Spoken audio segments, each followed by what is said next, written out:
दोस्तों, अगर आप एएआई मतलब एयरपोर्ट्स अथॉरिटी ऑफ इंडिया में एयर ट्रैफिक कंट्रोलर एटीसी बनने का सोच रहे हैं तो यह वीडियो आपके लिए बेहद जरूरी है।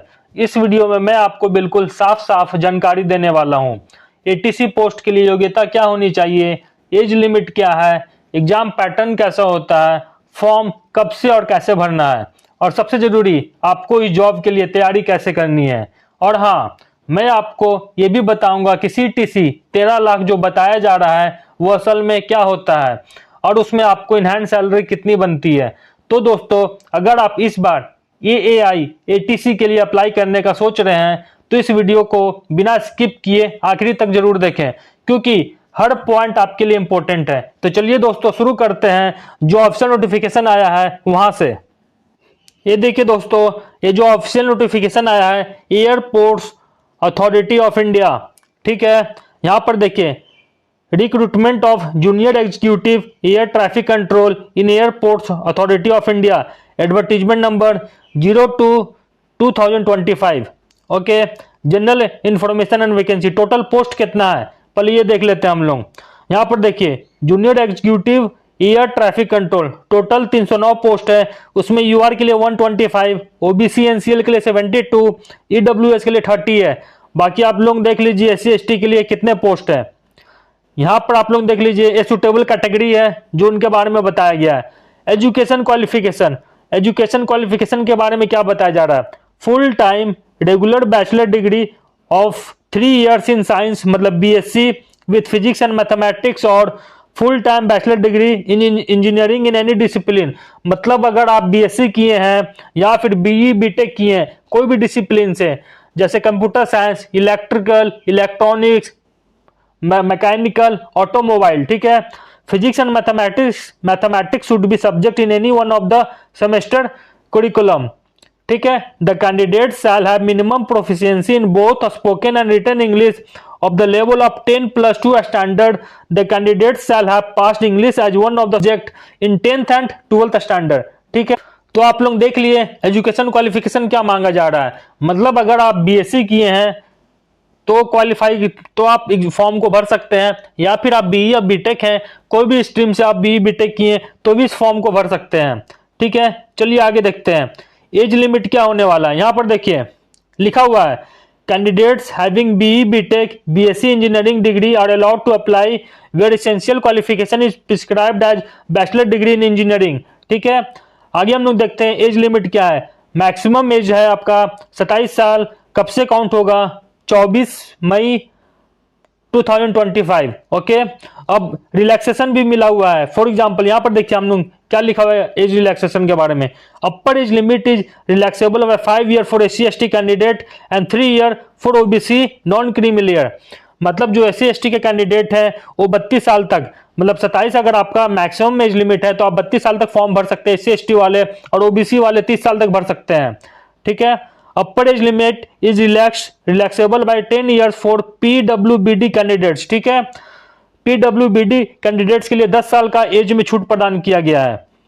हम लोग अब इंपॉर्टेंट डेट्स देख लेते हैं, इंपॉर्टेंट डेट के बारे में क्या बताया गया है। यहां पर देखिए, opening date for online application क्या है, 25 अप्रैल 2025, और closing date of online application क्या है, 24 मई 2025। मतलब अगर आपके पास अभी भी 1 महीने का टाइम है, मतलब आज कितना तारीख हो गया, आज है 20 तारीख। 5 दिन के बाद से आपका जो पोर्टल खुल जाएगा ऑनलाइन अप्लाई करने का वो खुलने वाला है, और आप लोग अगले महीने के 24 मई तारीख तक आप लोग अप्लाई कर सकते हैं, ठीक है। यहां पर देखिए पे स्केल क्या लिखा हुआ है, जूनियर एग्जीक्यूटिव ग्रुप बी वाला जॉब है, ठीक है, ग्रुप बी लेवल वाला जॉब है, ₹40,000 से लेके 1,40,000 तक, ठीक है।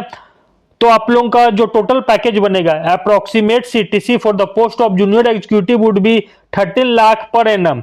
यहां पर देखिए मैं आपको सीटीसी के बारे में कुछ बात समझा देता हूं।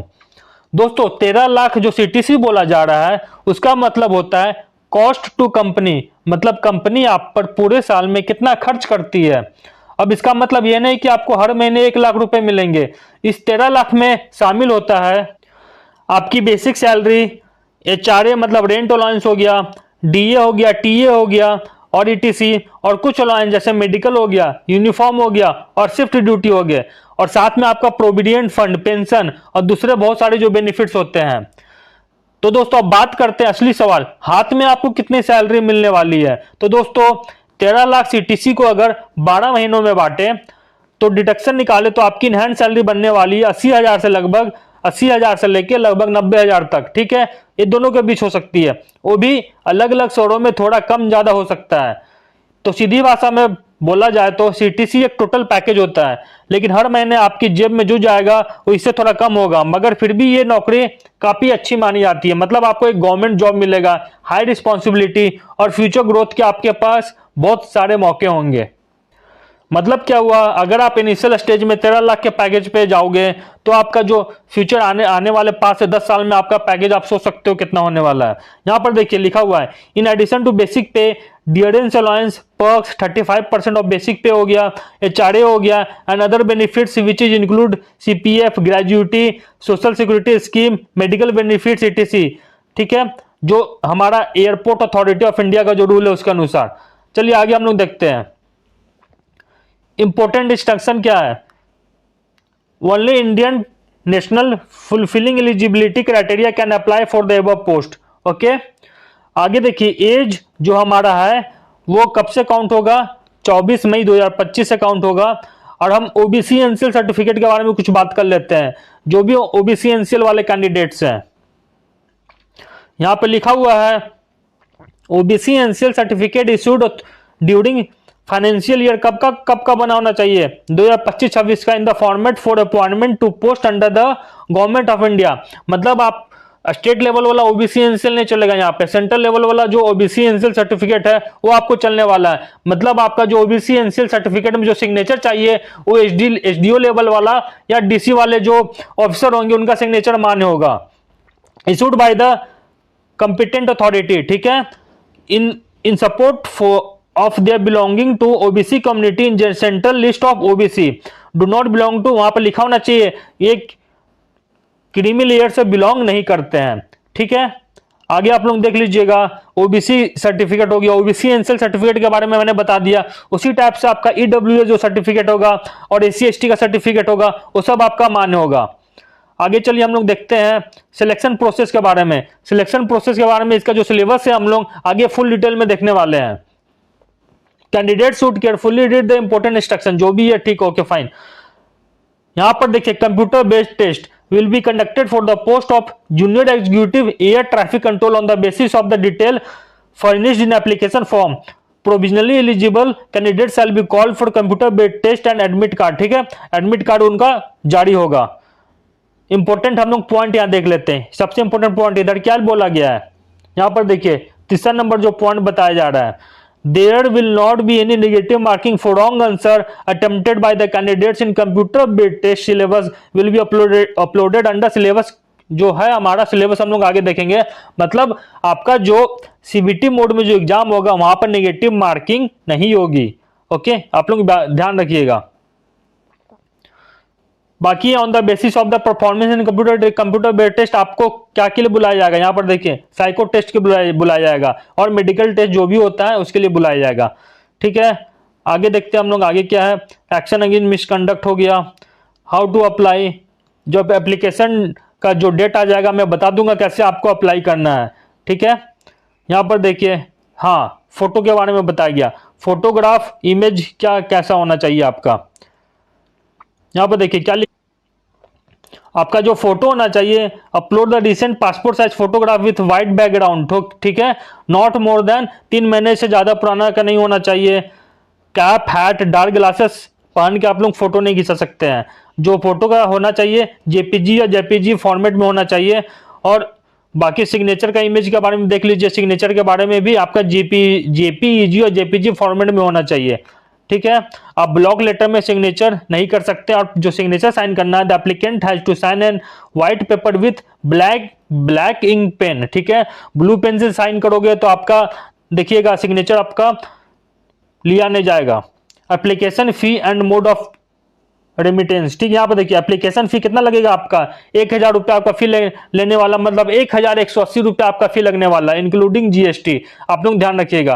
और जितने भी SC ST और PWD कैंडिडेट्स हैं उनके लिए क्या है, पेमेंट में छूट है। ठीक है, बाकी आप लोग देख लीजिए। चलिए अब हम लोग देखते हैं जो सिलेबस है, सिलेबस में आपको क्या पढ़ना है उसके बारे में हम लोग एक बार देख लेते हैं। यहां पर देखिए दोस्तों, AI जूनियर एग्जीक्यूटिव, ठीक है, जनरल सब्जेक्ट कितना है, पार्ट ए में 60 क्वेश्चन पूछे जाएंगे। यह हमारा रीजनिंग का क्वेश्चन है, रीजनिंग का बहुत ही शानदार 40 क्वेश्चन पूछा जाएगा। Symbolic number, figure analogy, classification and series हो गया, problem solving, world building, coding decoding, numerical operation, symbolic operation, Venn diagram, ठीक है, फिगर पैटर्न और embedded figure and critical thinking. ये हमारा रीजनिंग का सिलेबस है।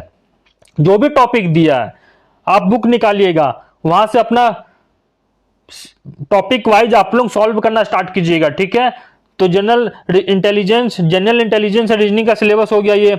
उसके बाद बात करते हैं जनरल नॉलेज एंड अवेयरनेस का, current affair, national and international. यहां पर भी आपको सब कुछ नहीं पढ़ना पड़ता है, जैसे हमारा अवार्ड हो गया, खेल हो गया, ठीक है, ये सबसे क्वेश्चन ज्यादा पूछे जाते हैं, इंडेक्स हो गया, ये सबसे क्वेश्चन आपको ज्यादा पूछे जाते हैं। इसके बारे में मैं टॉपिक वाइज अलग से आपको मैं बता दूंगा कौन कौन से टॉपिक आपको अच्छे से करना है।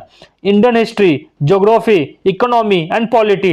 इंडियन हिस्ट्री का भी क्लास अभी चालू है। जितने भी प्रीवियस ईयर क्वेश्चन है, जैसे इंडियन हिस्ट्री में आपको मॉडर्न हिस्ट्री से ज्यादा क्वेश्चन देखने को मिलेंगे, वहां से आपको ज्यादा प्रैक्टिस करना है। इसका तो क्लास भी हो रहा है, उसका लिंक मैं आपको डिस्क्रिप्शन बॉक्स में डाल दूंगा, आप लोग जरूर से जाकर देखिएगा। General science, environmental issue, important dates and events हो गया। अब बात करते हैं इंग्लिश लैंग्वेज की। यहां पर देखिए क्या है, वोकैबुलरी होगा, synonyms, antonyms, idioms and phrase. Grammar में part of speech, preposition, active और passive voice, reading comprehension and cloze test से क्वेश्चन पूछे जाएंगे। एरर डिटेक्शन हो गया, सेंटेंस कंप्लीशन एंड पैराजंबल से क्वेश्चन पूछे जाएंगे।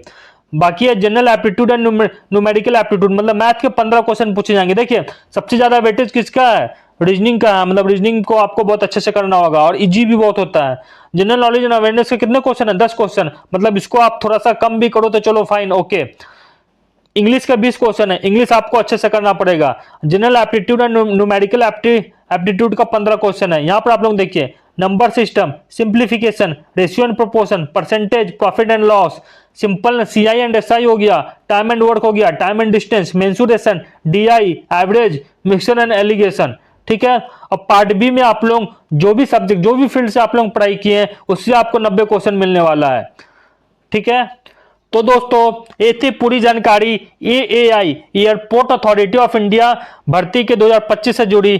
अगर आप सरकारी नौकरी की तलाश में हैं तो यह मौका बिल्कुल मत गवाइएगा, अभी आवेदन करेंगे कीजिएगा और तैयारी शुरू कर दीजिएगा। वीडियो अगर अच्छा लगा हो तो लाइक जरूर कीजिए, कमेंट करके बताइए कौन कौन इस फॉर्म को भरने वाले हैं, और ऐसी ही लेटेस्ट सरकारी भर्तियों की जानकारी सबसे पहले जानने के लिए चैनल को सब्सक्राइब जरूर करिए। मिलते हैं अगले वीडियो में, तब तक के लिए ऑल द बेस्ट, पढ़ते रहिए, आगे बढ़ते रहिए। थैंक यू, धन्यवाद, जय हिंद।